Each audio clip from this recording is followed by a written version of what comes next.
Assassins économiques, sommes les réels responsables dans la création du premier véritable empire global. Et nous travaillons de nombreuses façons différentes.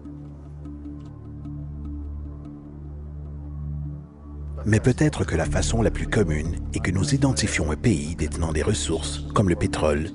Alors nous arrangeons un énorme prêt pour ce pays auprès de la Banque mondiale ou l'une de ses organisations sœurs.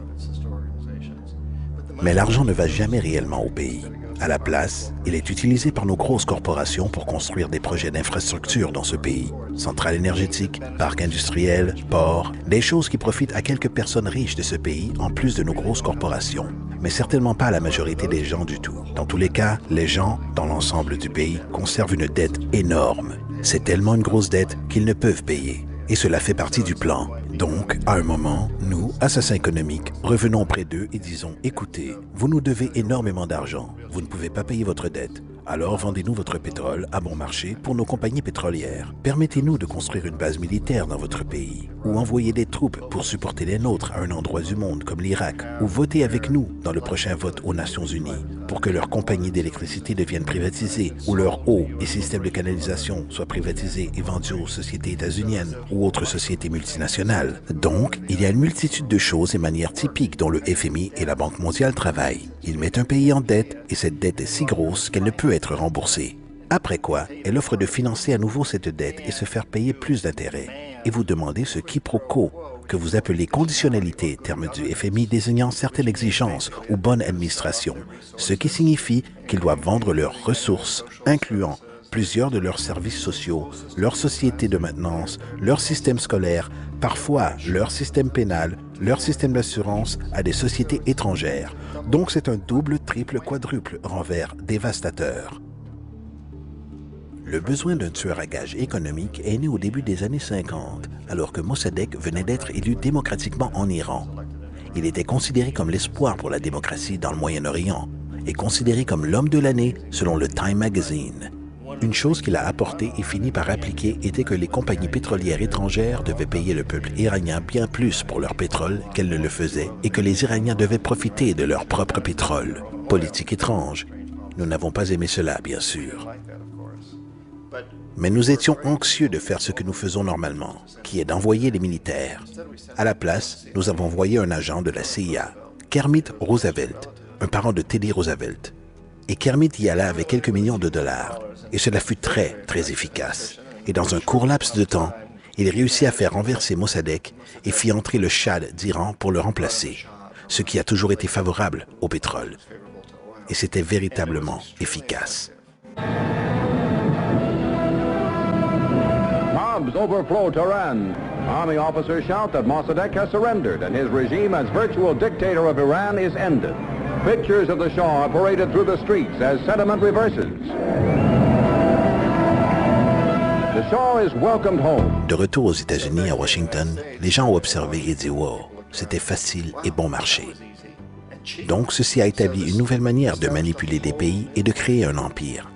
Le seul problème avec Roosevelt est qu'il était un agent officiel de la CIA.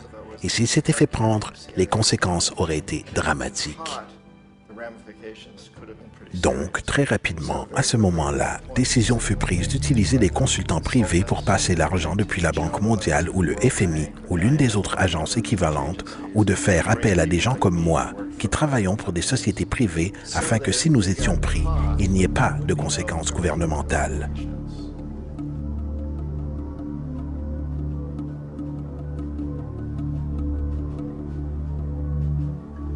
Lorsqu'Arbenz est devenu président du Guatemala, le pays était sous l'attelage de la société United Fruit, la grande corporation internationale. Et Arbenz a utilisé cette annonce qui disait « Nous voulons redonner la terre au peuple ». Et une fois au pouvoir, il mit en place une politique qui aurait réalisé exactement cela, redonner au peuple les droits sur la terre. United Fruit n'ont pas vraiment apprécié. Alors ils embauchèrent une entreprise de relations publiques pour convaincre le peuple des États-Unis, les citoyens des États-Unis, la presse des États-Unis et le Congrès des États-Unis qu'Arbenz était un pantin soviétique et que si nous lui permettions de rester au pouvoir, les Soviétiques auraient un pied dans cet hémisphère. Et à cette période, il y avait une énorme peur de la terreur rouge, la terreur communiste. Donc, pour faire une histoire courte, De cette campagne de relations publiques émergea un engagement de la part de la CIA et des militaires pour destituer cet homme. Et en fait, nous l'avons fait. Nous avons envoyé des avions, des soldats, des chacals. Nous avons envoyé tout le nécessaire pour le faire sortir. Et nous l'avons sorti. Et aussitôt qu'il fut relevé de ses fonctions, le nouveau qui le remplaça rétablit tout pour les grosses corporations internationales, United Fruit incluse. L'Équateur a très longtemps été gouverné par des dictateurs pro-états-uniens, souvent relativement brutaux. Alors, il a été décidé qu'il y aurait une véritable élection démocratique. Yamé Roldos concourut, et son objectif principal, disait-il, en tant que président, était de faire en sorte que les ressources de l'Équateur soient utilisées pour aider le peuple. Il gagna, de très loin, avec plus de voix que n'importe qui n'ait jamais eu en Équateur. Et il commença à appliquer ses politiques pour s'assurer que les profits du pétrole soient là pour aider le peuple. Eh bien, nous ne l'avons pas apprécié aux États-Unis. J'ai été envoyé comme l'un des assassins économiques pour changer Roldos, pour le corrompre, pour le rapprocher, pour lui faire savoir, vous savez, tu peux devenir très riche si toi et ta famille jouez selon nos règles. Mais si vous continuez à appliquer cette politique que vous avez promis, vous allez partir. Il n'a rien voulu savoir. Il a été assassiné. Aussitôt que l'avion s'écrasa, toute la zone a été bouclée. Les seules personnes autorisées étaient les militaires américains d'une base proche et quelques militaires équatoriens. Quand une investigation fut lancée, 2 témoins clés moururent dans un accident de voiture avant d'avoir une chance de témoigner. Un tas de choses très étranges se sont passées autour de l'assassinat de Yamé Roldos. Je n'avais, comme la plupart des gens qui ont observé le cas, absolument aucun doute qu'il s'agissait d'un assassinat. Et bien sûr, dans ma position d'assassin économique, je m'attendais toujours à ce que quelque chose arrive à Yamé. Que ce soit un coup d'État ou un assassinat, je n'étais pas sûr, car il ne se laissait pas corrompre, et il ne se serait jamais permis d'être corrompu de la manière que nous le voulions.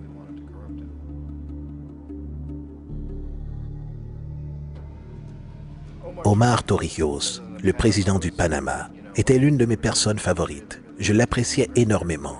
Il était très charismatique. C'était un type qui voulait vraiment aider son pays. Et quand j'ai essayé de l'acheter ou de le corrompre, il dit « Écoute, John », il m'appelait Juanito. Il dit « Écoute, Juanito, je n'ai pas besoin d'argent. Ce que j'ai réellement besoin, c'est que mon pays soit traité décemment. J'ai besoin que les États-Unis paient la dette qu'ils doivent à mon peuple pour tous les dégâts que vous avez causés ici. J'ai besoin d'être dans une position où je puisse aider les autres pays latino-américains à gagner leur indépendance et d'être libérés de cette terrible présence venant du Nord. Vous nous exploitez terriblement. J'ai besoin que le canal du Panama revienne dans les mains du peuple panaméen. C'est tout ce que je veux. Donc, laissez-moi tranquille. N'essaie pas de m'acheter. On était en 1981 et en mai, Yamé Roldos se faisait assassiner. Et Omar était parfaitement au courant de cela. Torrijos rassembla sa famille et dit « Je suis probablement le prochain. Mais ça ne fait rien, car j'ai réalisé ce pourquoi je suis venu ici. J'ai renégocié le canal. Le canal sera désormais entre nos mains. Nous avons fini de négocier le traité avec Jimmy Carter. » En juin de la même année, 2 mois plus tard, il s'écrasa aussi dans un accident d'avion, qui, il n'y a aucun doute, fut exécuté par les chacals commandités par la CIA. Une énorme quantité de preuves, dont celle d'un agent de sécurité de Torrijos, lui donna au dernier moment, alors qu'il montait dans l'avion, un magnétophone. Un petit magnétophone qui contenait une bombe.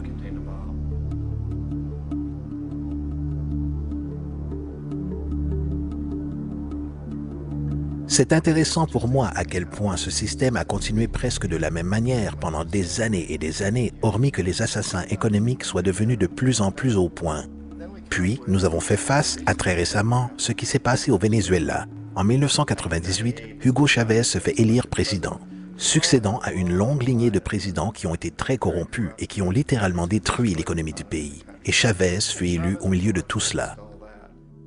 Chavez se dressa face aux États-Unis et il le fit principalement en demandant que le pétrole vénézuélien soit utilisé pour aider le peuple vénézuélien. Eh bien, nous n'avons pas aimé cela aux États-Unis.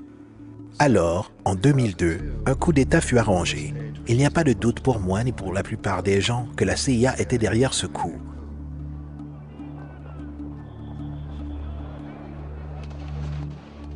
La manière dont ce coup a été fomenté était très caractéristique de ce que Kermit Roosevelt a fait en Iran. De payer des gens pour sortir dans la rue, pour troubler, pour protester, pour dire que Chavez était très impopulaire. Vous savez, si vous faites appel à quelques milliers de personnes pour faire cela, la télévision peut donner l'impression qu'il s'agit de tout le pays et les choses commencent à bourgeonner. Excepté que dans le cas de Chavez, il a été assez intelligent et le peuple était si fortement pour lui qu'ils l'ont surmonté. Ce qui fut un moment phénoménal dans l'histoire de l'Amérique latine.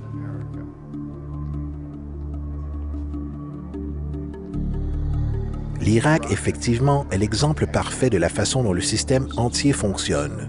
Donc, nous, assassins économiques, sommes la première ligne de défense. Nous entrons, nous essayons de corrompre les gouvernements et de les faire accepter des prêts énormes qui sont alors utilisés comme moyen de les posséder littéralement.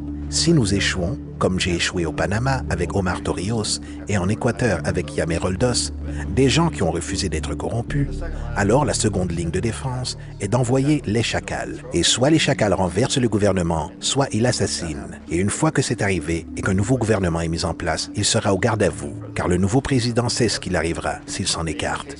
Dans le cas de l'Irak, ces deux moyens ont échoué. Les assassins économiques n'ont pas été capables de percer Saddam Hussein. Nous avons essayé avec acharnement. Nous avons essayé de lui faire accepter des marchés très similaires à ce que la famille princière saoudienne a accepté en Arabie Saoudite. Mais il n'accepta pas. Et donc, les chacals ont débarqué pour l'arracher. Ils n'ont pas réussi. Sa sécurité était très bonne. Après tout, il a, à un moment, travaillé pour la CIA. Il avait été embauché pour assassiner un ancien président d'Irak et a échoué. Mais il connaissait les systèmes. Donc, en 91, nous avons envoyé les troupes et nous avons détruit la défense irakienne. Puis, nous avons présumé à ce moment que Saddam Hussein se dévoilerait. Nous aurions pu bien sûr le soutirer à ce moment, mais nous ne le voulions pas. Il est le genre d'homme fort que nous aimons. Il contrôle son peuple. Nous pensions qu'il contrôlerait les Kurdes et qu'il garderait les Iraniens dans leurs frontières et continuerait à extraire du pétrole pour nous. Et qu'une fois après avoir détruit son armée, qu'il se dévoilerait. Donc, les assassins économiques y retournèrent dans les années 90, sans succès. S'ils avaient réussi, ils seraient encore au pouvoir du pays. Nous lui aurions vendu tous les avions de combat qu'il voulait, et tout ce qu'il voulait, mais ils n'y arrivèrent pas. Ils échouèrent. Les chacals n'arrivèrent pas à le récupérer à nouveau. Alors nous y avons envoyé l'armée. Encore une fois, et cette fois, nous avons fait la totale. Et l'avons retiré. Et par la même occasion, avons créé pour nous-mêmes quelques affaires de construction très lucratives pour reconstruire le pays que nous avions réellement détruit. Ce qui est une véritable affaire pour qui détiennent des sociétés en bâtiment. De grosses. Donc, l'Irak montre les trois étapes. Les assassins économiques y ont échoué, les chacals y ont échoué, et donc, mesure finale, l'armée s'y est rendue. Et c'est de cette manière que nous avons réellement construit un empire. Mais nous l'avons fait subtilement. C'est clandestin. Tous les empires du passé ont été érigés par l'armée, et tout le monde savait qu'ils étaient en train de le construire. Les Anglais savaient qu'ils étaient en train de les construire, les Français, les Allemands, les Grecs, et ils en étaient fiers. Ils avaient toujours quelques excuses telles que propager la civilisation, propager une religion, quelque chose comme cela. Mais ils savaient qu'ils étaient en train de le faire. Pas nous. La majorité de la population aux États-Unis n'a aucune idée que nous vivons pour le bénéfice de l'empire clandestin. Qu'aujourd'hui, il y a plus d'esclavage dans le monde que jamais auparavant. Donc vous devez vous poser la question. Eh bien, si c'est un empire, alors qui est l'empereur? Manifestement, nos présidents des États-Unis ne sont pas des empereurs. Un empereur est quelqu'un qui n'est pas élu, ne remplit pas de mandat et ne rend de compte à personne essentiellement. Donc, vous ne pouvez pas étiqueter nos présidents de cette façon. Mais nous avons ce que je considère être l'équivalent d'un empereur. Et c'est ce que j'appelle la corporatocratie. La corporatocratie est ce groupe d'individus qui administrent nos plus grosses corporations, et ils agissent réellement comme les empereurs de cet empire. Ils contrôlent nos médias, soit par la possession directe ou par la publicité. Ils contrôlent la plupart de nos politiciens car ils financent leurs campagnes, soit au travers de corporations ou des contributions personnelles qui émergent des corporations. Ils ne sont pas élus, ils ne remplissent pas un mandat, ils ne rendent de compte à personne. Et au sommet de cette corporatocratie, vous ne pouvez distinguer si la personne travaille pour une société privée ou le gouvernement, car ils font toujours un mouvement de va-et-vient. Donc, vous avez un type qui est un moment le président d'une grosse société en bâtiment, comme Halliburton, et le moment suivant, il est le vice-président des États-Unis, ou le président qui était dans les affaires du pétrole. Et c'est vrai, que vous ayez des démocrates ou des républicains dans l'administration, vous avez ce mouvement de va-et-vient, et dans un sens, notre gouvernement est invisible la plupart du temps, et ses stratégies sont exécutées par nos corporations à un niveau ou à un autre. Et encore une fois, les stratégies du gouvernement sont essentiellement forgées par la corporatocratie et sont alors présentées au gouvernement et deviennent des plans gouvernementaux. Il y a une incroyable relation d'intimité. Ce n'est pas une théorie du complot. Ces gens n'ont pas à se regrouper et comploter pour faire des choses. Ils travaillent tous essentiellement avec un principe fondamental, qui est de maximiser les profits sans se soucier du coût social et environnemental.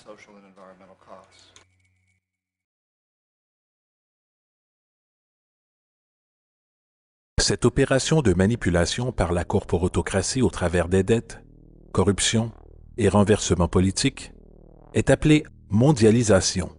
Tout comme la Réserve fédérale garde le public américain dans une position de servitude au travers de dettes, de l'inflation et des intérêts, la Banque mondiale et le FMI exécutent ce rôle à l'échelle mondiale. L'arnaque de base est simple.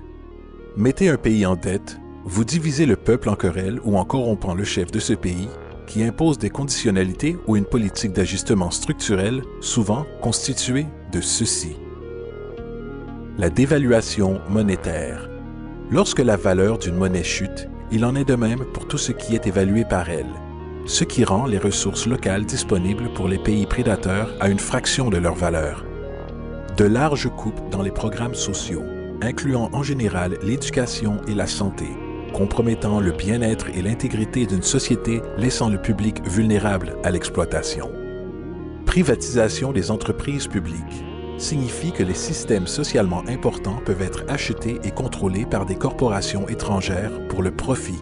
Par exemple, en 1999, la Banque mondiale insista pour que le gouvernement bolivien vende le système public d'approvisionnement d'eau de sa troisième ville la plus grande à une subdivision de la société états-unienne Bechtel. Aussitôt que ça se produisit, la facture d'eau des résidents locaux, déjà appauvris, grimpa en flèche. Il a fallu attendre une véritable révolte du peuple pour que le contrat de Bechtel soit annulé. Ensuite, il y a la libération des échanges, ou l'ouverture de l'économie en retirant toutes les restrictions sur les échanges extérieurs, ce qui permet un certain nombre de réalisations économiques abusives, telles que l'importation massive de produits par les sociétés transnationales, disloquant la production indigène et ruinant l'économie locale. Un exemple est la Jamaïque, qui, après avoir accepté des prêts et des conditionnalités de la Banque mondiale, a perdu son plus grand marché de récolte en raison d'une compétition avec les importations de l'Ouest. Aujourd'hui, d'innombrables agriculteurs sont sans travail car ils sont incapables de rivaliser contre les grosses sociétés. Une autre variation est la création de nombreux apparemment inaperçus, non régulés, inhumaines, fabriques de vêtements, qui profitent d'une privation économique imposée. De plus, en raison d'une production non régulée, la destruction environnementale est perpétuelle, étant donné que les ressources d'un pays sont souvent exploitées dans l'indifférence des corporations, tout en générant délibérément de larges quantités de polluants. La plus grande poursuite judiciaire environnementale dans l'histoire du monde aujourd'hui est menée par 30 000 Équatoriens et Amazoniens contre Texaco, qui est maintenant détenu par Chevron. Donc c'est contre Chevron, mais pour des activités menées par Texaco. Ils ont estimé que Exxon Valdez a déversé 18 fois plus sur la côte de l'Alaska. Dans le cas de l'Équateur, ce n'était pas un accident. La compagnie pétrolière l'a fait intentionnellement. Ils savaient qu'ils allaient faire des économies plutôt que de prendre des dispositions appropriées. De plus, un simple regard sur la performance de la Banque mondiale révèle que l'institution qui proclame publiquement d'aider les pays pauvres à se développer et d'atténuer la pauvreté n'a rien fait d'autre que d'augmenter la marge entre la pauvreté et la richesse, alors que les profits des entreprises s'envolent. En 1960, la différence de revenus entre le 5e des gens des pays les plus riches et le 5e des pays les plus pauvres était de 30 contre 1. En 1998, il était de 74 contre 1. Alors que le PNB mondial augmentait de 40% entre 1970 et 1985, la pauvreté augmentait de 17%. Alors qu'entre 1985 et 2000, le nombre de gens vivant avec moins de $1 par jour augmenta de 18%. Même que le Joint Economic Committee du Congrès américain admet qu'un faible 40% des projets de la Banque mondiale est une réussite. À la fin des années 60, la Banque mondiale est intervenue en Équateur avec de larges prêts. Pendant les 30 années qui suivirent, la pauvreté s'accrut de 50% à 70%. Le sous-emploi ou le chômage s'accrut de 15% à 70%. La dette publique augmenta de 240 millions à 16 milliards de dollars, alors que la part de ressources allouées aux pauvres passa de 20% à 6%. En fait, depuis l'an 2000, 50% du budget national de l'Équateur a été affecté au paiement de ses dettes. Il est important de comprendre que la Banque mondiale est en réalité une banque américaine supportant les intérêts américains, car les États-Unis détiennent un veto sur les décisions, étant donné qu'elles représentent le plus gros fournisseur de capital. Et d'où vient cet argent? Vous l'avez deviné. Il est créé de toutes pièces par le système bancaire de réserve fractionnaire. Des 100 meilleures économies mondiales basées sur le produit intérieur brut annuel, 51 sont des corporations et 47 d'entre elles sont basées aux États-Unis. Walmart, General Motors et Exxon sont plus puissantes économiquement que l'Arabie saoudite, la Pologne, la Norvège, l'Afrique du Sud, la Finlande, l'Indonésie et beaucoup d'autres. Et comme les barrières économiques sont abattues, les monnaies sont lancées et manipulées dans des marchés instables, l'économie d'État se retourne en faveur des compétitions dans le capitalisme mondial. L'empire s'agrandit. You get up on your little 21-inch screen and howl about America and democracy. There is no America. There is no democracy. There is only IBM and ITT and AT&T and DuPont, Dow, Union Carbide, and Exxon. Those are the nations of the world today. What do you think the Russians talk about in their councils of state? Karl Marx? They get out their linear programming charts, statistical decision theories, Minimax solutions, and compute the price-cost probabilities of their transactions and investments, just like we do. We no longer live in a world of nations and ideologies, Mr. Beale. The world is a college of corporations, inexorably determined by the immutable bylaws of business. The world is a business, Mr. Beale.